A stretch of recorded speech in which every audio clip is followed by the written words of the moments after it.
You are listening to Grab Them by the Pod, a member of the ACE Podcast Network.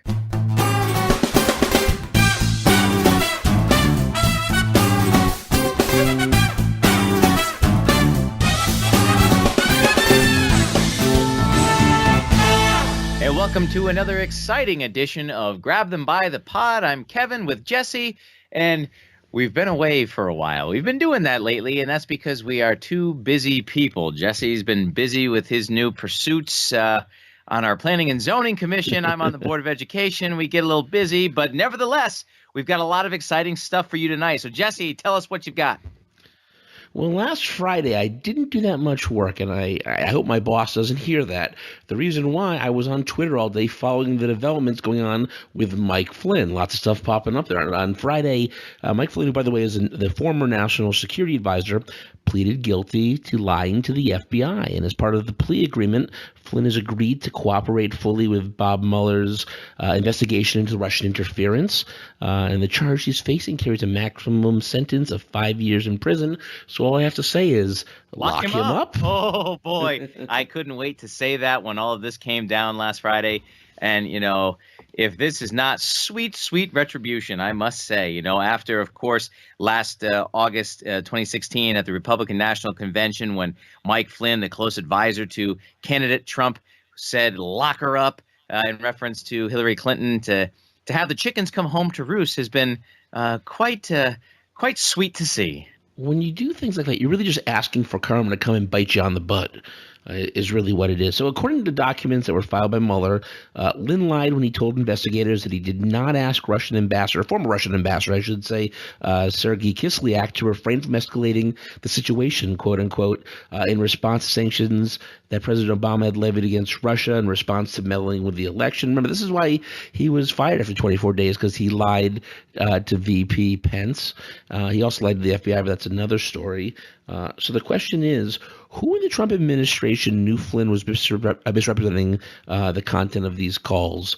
The word on the street, so to speak, is that Flynn spoke to a senior official in the Trump administration transition team about what he should and shouldn't communicate to the Russian ambassador during calls. Prosecutors are also saying that a very senior member of the president's transition team directed Flynn to contact officials from foreign governments to persuade them to vote a certain way on a UN security vote. Yeah. Jared Kushner is the name that's popping up there. The options are not very wide. It's Kushner, it's Donald Trump Jr., or it's Donald Trump, and it's going to be really interesting to see where this Mueller investigation goes next. Well, you're right, and something's going to happen. Information is going to come out here. I mean, Mike Flynn is a canary ready to sing. He's facing 5 years in federal prison, so I can imagine that he'll give up a number of people to try to benefit himself. Why not? He's got nothing to lose. I mean, the White House is playing it cool, saying, this is no news to us. This is why we fired him. We think it's great. Nothing comes back to Trump at all. But general consensus, like you said, is he's giving somebody up. Mueller could have charged Flynn with a lot more, but he let him take a plea. Why do you let somebody take a plea? You let them take a plea because you're going after a bigger fish. And there's only so many bigger fish out there. So the question is, again, when's the next domino going to fall? Are we getting too excited? Are we expecting too much? I mean, we all saw what happened when that kind of false report came out, or not false report, but a misreported story came out that he was going to testify that he was directed by Trump, and it turns out it was a little more benign than that. So, we don't want to put the cart before the horse here. You're right. We don't want to do that. But the difference here between some of the previous arrests that have been made, such as Paul Manafort or George Papadopoulos, is that those folks were advisors to the president. They were in the president's circle for a period of time. And, of course, Donald Trump downplayed that, that these people were not, they weren't that important to his presidency. However, he can't say that about Mike Flynn. Mike Flynn was one of his earliest supporters. He was in the inner circle of the campaign and basically had his pick of what role he wanted to play in the administration. And then, of course, was let go after 24 days for lying. And now we see that he is guilty of lying to the FBI as well. So he can't downplay this one. And I am sure that Flynn has information on people higher up. They can't, but they're trying still. Nonetheless, they put out a statement saying, short time Trump administration official and former Obama official. It's like no. Obama told Trump not to hire him, but they're trying to push this on Obama because I guess it worked for him in the past. Why not keep going at it? But it's really just ridiculous. Trump is screwing himself as always. He tweeted after all this going down that I had to fire General Flynn because he lied to the vice president and the FBI. And we knew, as we said earlier, that Trump was aware of him lying to Pence, but we weren't aware that he was lying to the FBI. So if Trump knew that Flynn had lied to the FBI and then waited a couple days there and then asked James Comey to drop the investigation, it could amount to obstruction of justice. Even though apparently Trump's lawyer, who they're now saying actually wrote that tweet and tweeted it, which is ridiculous, is trying to say that Trump can't be guilty of obstruction of justice because he's the president. And it always brings back the line from the Frost-Nixon interviews where Nixon said, when the president does it, that means it's not illegal. And by the way, obstruction of justice was one of the charges levied at Nixon. Yeah, so, Nixon, of course. He's not good Nixon, company. of course, was famously paranoid that forces were out to get him, and so maybe that's apropos here as well. Trump's lawyer John Dowd told Axios that, and I quote, "The president cannot obstruct justice because he is the chief law enforcement officer under the Constitution's Article 2 and has every right to express his view on any case." Not sure I'm buying it, though.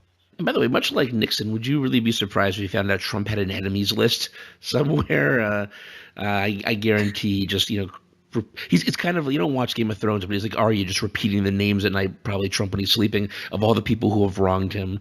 He lives in a twisted world where he's the one that's abused, and it's just not the fact. So we're going to keep watching this story, see what happens next. It really kind of became a feeding frenzy on Twitter, on all the news stations on Friday, and now that you've kind of chummed the water, we're all kind of having that bloodlust and going nuts, wanting more. And I think we have to just sit back. Mueller will do what he's going to do at his own pace. Let's not go crazy. Right. We've kind of been fretting the fact that it's taking so long. Why is it taking so long? But when things come out, they're big. So we see that the investigation is working. It's happening behind the scenes. It's better to take the time and do it right than to speed it around to get results. So, and by the way, while this was happening, it was really overshadowing. I mean, I guess you can call it a win. It would be the first real win for the Trump administration, although we're not there yet. Around 3 a.m. Saturday morning, I guess it's not Friday night, Saturday morning, the Senate passed their version of the tax reform legislation, which is basically paving the way for it to become law. The House had passed their version a little while ago. So the senators voted 51-49 to pass it, with Senator Bob Corker really being the only Republican to vote against it. So just remember, all those Republicans like McCain and Collins and Murkowski that we really praised back at the healthcare fiasco, they all just gave everything up and I don't want to say it's sold their soul, but they gave their vote because they got something back from Mitch McConnell, and it kind of I can't say I'm happy with them like I was previously. Well, Jeff Flake, to get perhaps back in the good graces of bipartisanship, today donated $100 to Doug Jones for Senate down in Alabama, writing "country before party" in the memo line of the check. So, perhaps he was feeling a little guilty about still voting for this tax reform bill. These guys like Jeff Flake, I really can't understand. Like, sometimes the things they do and they say, I'm like, finally, someone's doing exactly what he said, country over politics. And then other times, Jeff Flake goes and votes for the tax bill. So I don't know what's going on. These guys must be conflicted. But when they're not running again, what do they have to worry? Do what's right. We've talked about this bill in the past. The bill would permanently cut corporate tax rates from 35% to 20%, but only temporarily cut taxes for you and me, the regular guys, through 2025. And the bill will also repeal the ASA individual mandate. Let's be honest here. This bill is really just a gift to corporations. It's a gift to rich folk. And there's nothing wrong with being rich. I'm not looking down on anybody because of that. But you and I, Kevin, most of our listeners, we're going to see some savings next year, and we'll be happy. But in the long run, we're really just getting screwed. And the Republicans know that, but they don't care. They just wanted to pass something, pass anything, so they could say that they accomplished something. Yeah, I always harken back to, what was it, 2003 or 4, whenever the Bush tax rebate went into effect, and we got a couple $100. And then the national debt just increased by trillions of dollars. So we have to be more forward thinking of what's going to happen with this in the long run. We can't be living just for the now. Somebody has to think ahead. And you're sure right when you say that this is a gift to corporations. That's exactly what this is. The people on the highest income bracket stand to benefit, and the rest of us, well, whether we like it or not, take the hit. Yeah, I was reading the latest review from the the Nonpartisan Tax Policy Center, and they really went into this and said that the average tax cut would be like $1,200 in 2019, but most of that again is going to the highest income households. By 2027, nearly all of the bill's individual income tax provisions will expire. The average tax cut would shrink to less than $300, and the tax benefit would be even more skewed towards the highest households. In 2019, if you make between $50,000 and $87,000, which they consider middle class these days, they'd see an average cut of $840 or 1.4%. And those making $750,000 or more will see a savings of $28,000, and that's about 1.8%. So that's not a huge difference. Fast forward to 2027, low and middle income households, which is the majority of people these days, would pay roughly the same amount on their taxes as they would if basically Congress had done nothing.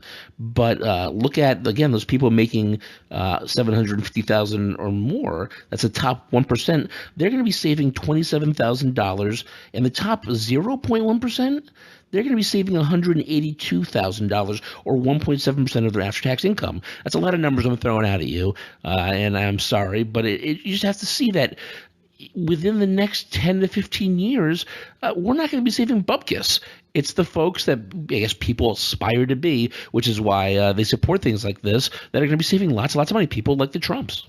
Well, what surprises me, and I guess it shouldn't, is how bold our members of Congress, particularly the Republicans who passed this through, rushed it through, were in thinking that this is pretty open knowledge that now we're all seeing here. It's not a secret that this is going to benefit the wealthy, and they just don't care. And their supporters are letting them get away with it. I mean, they basically said that they owe their donors this bill, those are the rich people. So, we don't have this passed yet. So now the House and the Senate have to take some members and go to what they call a conference committee and come up with a bill that they both like, and then both places will revote. Which means there is a chance that this still does not pass. So if you are upset. So you're saying there's a chance. So, folks, if you really are still unhappy, as Jesse and I are, with this tax reform bill, there's a chance that it still doesn't pass because it has to be reconciled in conference committee. And if they cannot do that, then the bill's dead in the water. So if you're really unhappy, call up your members of Congress, call your senators, tell them why this is bad. There's a chance that it still doesn't make it out of conference committee, and all hope is not lost. Although sadly, I think we have to rely on the crazies of the crazy, like the people in the Freedom Caucus, to be like, yeah, it's not conservative enough, or it's not saving enough money, and for them to not vote on it, despite themselves. Unfortunately, I think this is going to be passed. The craziness of this is just the transparency. So there was no transparency here, regardless of what Mitch McConnell has to say. The bill was being amended and rewritten hours before the vote. Members of Congress were like, we're voting tonight, and I still haven't seen this. A list of amendments was circulated among lobbyists before the Democratic senators saw it. Senators finally got it at 4 or 5 o'clock in the afternoon. It was in a non-searchable PDF, so they couldn't look for certain provisions. There was writing in the margins in cursive half the time that was unreadable, that they wanted to add stuff in there. It was just insane. I mean, people like to, quote Nancy Pelosi, you have to vote for the bill to see what's in the bill. But this is not the same as that. For whether you like or don't like Obamacare, there were lots of hearings and lots of town halls on that. This one was literally voted on and pushed through in the middle of the night when nobody was paying attention because they wanted to get anything done. Well, and Mitch McConnell said that this was done with regular order and that the Democrats had plenty of notice. You complain about process when you're losing, and that's what you heard on the floor tonight. I would like to hearken us back to the year 2009 when Senator Lamar Alexander of Tennessee told Fox News that his Democratic colleagues were, and I quote, thumbing their nose at the American people by ramming through a partisan bill, in the Affordable Care Act. Also, then Indiana Governor Mike Pence on Twitter saying it's simply wrong for legislation that'll affect 100% of the American people to be negotiated behind closed doors. If that's not the pot calling the kettle black, I don't know what is. Well, surprise, surprise. There's a lot of hypocrisy in Congress, especially on the right. We should not be surprised, but it's been exposed to people, and there's really nothing they can say to that. By the way, the Congressional Budget Office says this is going to increase the deficit by $1.4 trillion over a decade. It's the Party of Fiscal Responsibility passing something that's adding that much, even though people like Steve Mnuchin want to try to say it's going to save money. Come on, any place that's reputable says the opposite. He's living in a fantasy world, and the Republicans simply just don't care. Who to believe there? Hey, Steve Mnuchin was a producer and investor in Suicide Squad, so I definitely believe in him. Okay, was that before or after he was taking private jets? with his wonderful wife, who just does not care. So all of this is leading into one more fight by the end of the year to try to potentially stop a government shutdown. Last week, Trump was going to meet with both Republican and Democrat leadership to figure out what they can do. Can they come up with a deal? And then he decided to tweet out, meeting with Chuck and Nancy today about keeping the government open and working. Problem is they want legal immigrants flooding into our country unchecked, are weak on crime, and want to substantially raise taxes.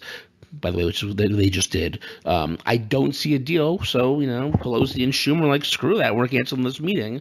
We're not going to meet with him if he's going to just look at it that way. So they're going to give it another shot this Thursday, and hopefully everybody can keep their cool. The Democrats basically tweeted out that they hope the president will go into this meeting with an open mind rather than deciding that an agreement can't be reached beforehand. If Chuck Schumer or Nancy Pelosi ever tweeted out a message that said, meeting with little Donnie boy, he would have an absolute conniption fit. Oh, my God. The GOP really wants to pass the 2-week bill and then deal with it again towards the end of the year just to avoid government shutdown. And this is the time where they need Democratic votes to get this passed. And the Democrats have some leverage here, whether it's adding things in about getting chip reauthorized, DACA legislation, things that we shouldn't have to be fighting for because it's not crazy.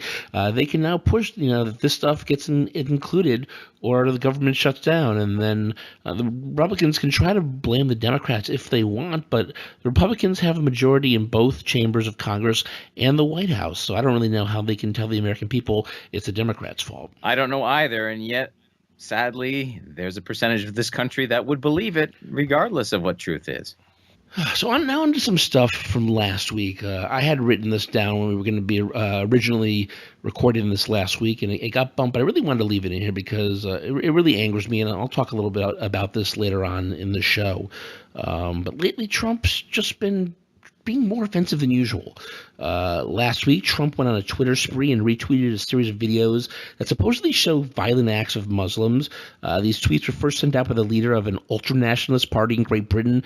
Her name was Jada Franson, and by the way, she was convicted of religiously aggravated harassment in the past.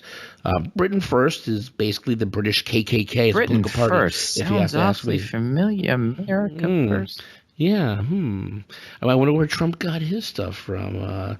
They bill themselves, as a multiculturalist group that wants to preserve traditional British culture. So, read into that what you will, traditional British Seems culture. They'd fit in well with some elements of this country.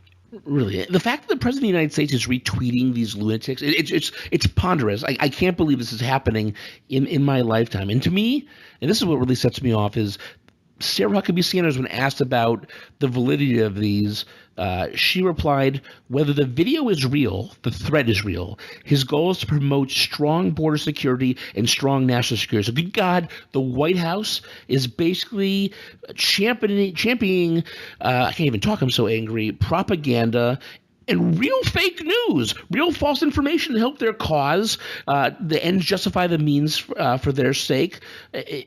It blows my mind. Sarah, the threat is not real if the facts are not real. I'm not saying that there's not extreme Muslim terrorism in parts in the country, or excuse me, parts of the world, but to use these things and use these that may not even be true or that are set up to try to push your agenda here against a particular group of people in America. I mean, that's the most un-American thing I can think of. This is, as they call it, the melting pot. This is where people. I mean, we went into when the whole travel ban was being shut out there. What it says on the Statue of Liberty and what we think of as being American. And Trump would rather just crap all over that. And I don't like Muslims, and I'm going to do whatever I can to get the country against them. We already knew that this was the way the White House felt, but it pains you to hear it reiterated time and time again. Wanted to double down on ridiculous and frankly crazy comments. Trump also felt the need to imply that host of Morning Joe and former Congressman Joe Scarborough was somehow involved in the death of one of his staffers back in 2001.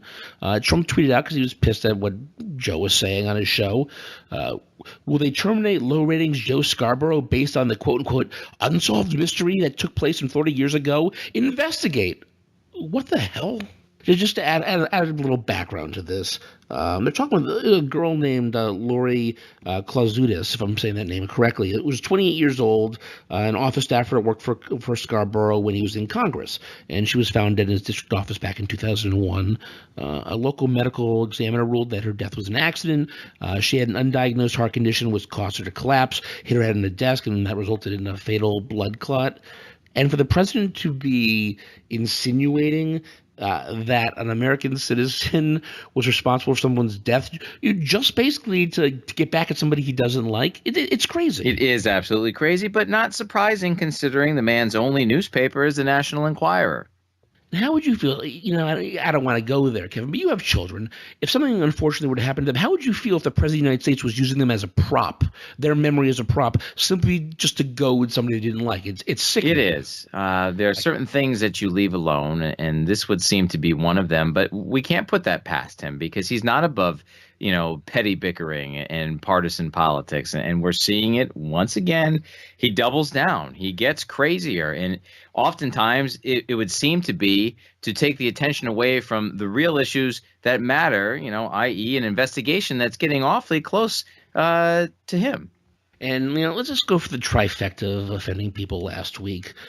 Trump found a way to insult people he was actually supposed to be honoring. There was an event at the White House honoring World War II Navajo code talkers, and Trump could not resist bringing up Elizabeth Warren and calling her Pocahontas. The comment was met with silence, as you'd imagine. By the way, this all stems from Warren's 2012 Senate run against Scott Brown. I guess in the 90s, Harvard Law School touted Warren, who was a professor back then, by the way, as being Native American. Warren had claimed that she was part Native American due to family stories telling her this. I gave her crap back then for it too, but it's not really worth bringing up. And by the way, to add insult to injury, the presidential portrait behind Trump during this event was Andrew Jackson, who's responsible for the Trail of Tears and the Indian Removal Act. I mean, Kevin, you're the history teacher. Do you want to talk a little bit about the Trail of Tears? Sure, yeah. Back in 1830, the Indian Removal Act, signed into effect by Andrew Jackson, removed thousands, upwards of 17,000 Cherokee natives out of the Southeast, out of Georgia, forcibly at the point of a gun, and moved them to what is now the state of Oklahoma, which happens to be Elizabeth Warren's home state. And thousands died along the way. And here he is with Andrew Jackson in the background, one of the most vilely detested presidents by Native Americans, rightfully so. And he has him in the background as this is being filmed, as he is supposed to be honoring these men for their service. Of course, when all this was brought up, Sarah Huckabee Sanders had to point out that she doesn't know why no one's pointing out that Warren was lying about her background, and why is no one talking about this? Well, it's because it happened in 2012, and this happened with Trump in 2017, and he's president and she's a senator. That's why, Sarah. I'm losing words. I don't know what to say. And of course, the National Congress of American Indians, which is the largest and oldest group representing Native Americans, has condemned Trump for using the use of saying Pocahontas. But he's not going to stop. He'll bring it up again next time Warren opens her mouth or says anything or does anything, because again, he just can't help himself. Well, Sanders saying that this is fine and that it's not a racial slur, then what would qualify as one? I mean, she's acting in the role of Joseph Goebbels back in Hitler's Germany in the 1930s and 40s. I mean, she's our minister for public enlightenment and propaganda. And Kim, that's something I really want to bring up. I think it's not a new segment, but a segment I wanted just to speak for a few minutes, similar to what you do with Kevin's Corner, although I'm not going to be as nice, I think, or as calm. I was going to write stuff down, and I ended up not writing it down, so I may just be speaking from the heart. So bear with me here. One of the things that has really bothered me over this last week and a half, it really has been Sarah Huckabee Sanders' response to the Muslim videos. That really has nothing to do with the topic of the videos. It's the fact that she is saying it does not matter if this is true or not. The White House, Donald Trump, Sarah Huckabee Sanders, basically the Republican Party right now, is saying that not only does truth not matter, we will happily share false news, share propaganda, share whatever we need to do to make sure we get our way and to convince our followers that what we're doing is right and righteous. And it sickens me to my stomach. And now you may be listening to me and saying, oh, here's another snowflake going on against Donald Trump. Here's another cuck who's not happy with how the Republican Party is going. But Kevin, you know this about me. I was a registered Republican for 17 years.